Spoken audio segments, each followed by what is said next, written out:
जगतसिंहपुर संसदीय क्षेत्र में विजु जनता दल प्रार्थी होती डॉक्टर राजश्री मल्लिक। पुनर्बार बीजेडी सुप्रीमो नवीन पट्टनायक आस्था प्रकट कर टिकेट प्रदान कर से बेस खुशी सहित मुख्यमंत्री और 5T अध्यक्ष VK पांडियन को कृतज्ञता जनाई। पूर्व 2014 और 2019 तीर्तोल निर्वाचन मंडली से विधायिका थे। 2019 2024 से विजु जनता दल टिकेट बहु भोट व्यवधान में विजयी होते।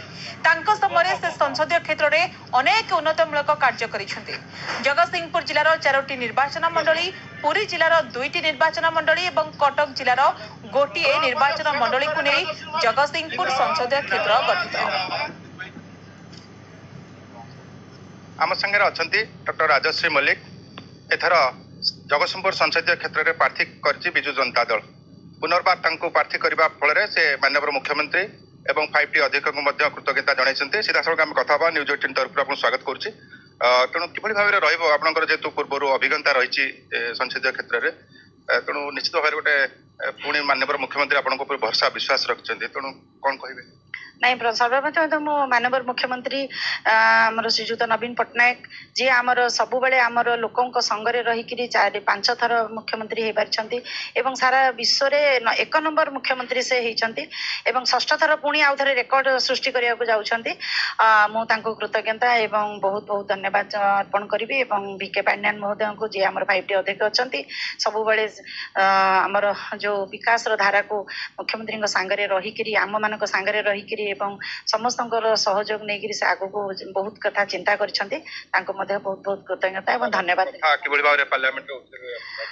हाँ मोर तो संसदीय क्षेत्र ए 7टी निर्वाचन मंडली एवं विगत दिन में संसदीय क्षेत्र जहाँ जहाँ थिला एवं राज्यर जहाँ जहाँ असुविधा थिला मु बहुत किछि उठेइछि मोर पार्लियामेंट रे एवं बहुत किछि मोर काम होइछि। जेपरि कि मोर प्रथम क्वेश्चन थिला NH 55 डिक्लेयर करबा एवं से रास्ता को चौड़ा करबा कंदरपुर माछगा त आपण माने देखि परथे सेटा भी संपूर्ण हेबा को जाउछि एवं बहुत किछि हमर 4 लेन हबो कटक पारादीप रास्ता तार सर्वे मध्ये आरंभ हे गलानी एवं बहुत किछि हमर आगु को आहुरी करिवार अछि। ए रेल प्रकल्प कथा कहंतु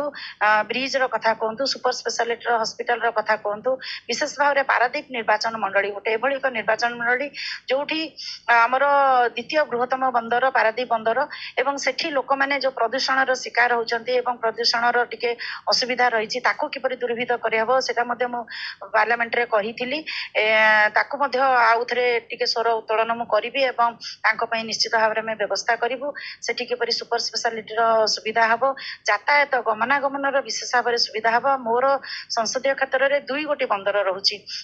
पार्लियामेंट रे मध्य मु अस्तरंग बंदर कथा उठेइथिली एवं एबे अस्तरंग बंदर कार्य मध्य चालू रहिछि। तेणु करी आमर फुलनखरा ठारू अस्तरंग पर्यंत ताको मध्य NH को डिक्लेयर करिया पई मध्य मोर दाबी रहिछि ताको मध्य मु त्वरान्वित करबी सेटा अटकी रहिछि काम ताको कला परे आमर जेहेतु गोटे बंदरर गोटे सुविधा पई यातायातर निहाती सुविधा दरकार गमनागमन सुविधा दरकार। तेणु करी आमर पारादीप हो किंबा फुलनखरा ठारू अस्तरंग पर्यंत जो रास्तार तार उन्नतीकरण निहाती दरकार। तेणु ताकू मध्य मोर बहुत स्वर शाणित हबो पार्लियामेंट रे निश्चित भाव में ताकू आमे करिवु एवं बहुत किछि हमर नियाली निर्वाचन मंडली रे बहुत किछि उन्नतिमूलक कार्यक्रम हेछि एवं आगु को मु जीबी जते बेले जनसाधारण पाखकू आहुरी कोन एठी स्वभाव असुविधा रहिछि मो नजर को आसिले निश्चित भाव में आमे ताकू कहिबु एवं चासी भाई मानकर कथा मध्य मु एथर मु उठेबी हमर पान व्यवसायी जे कि हमर आपण देखंतु काकटपुर एवं एरसमा ये होची नियाली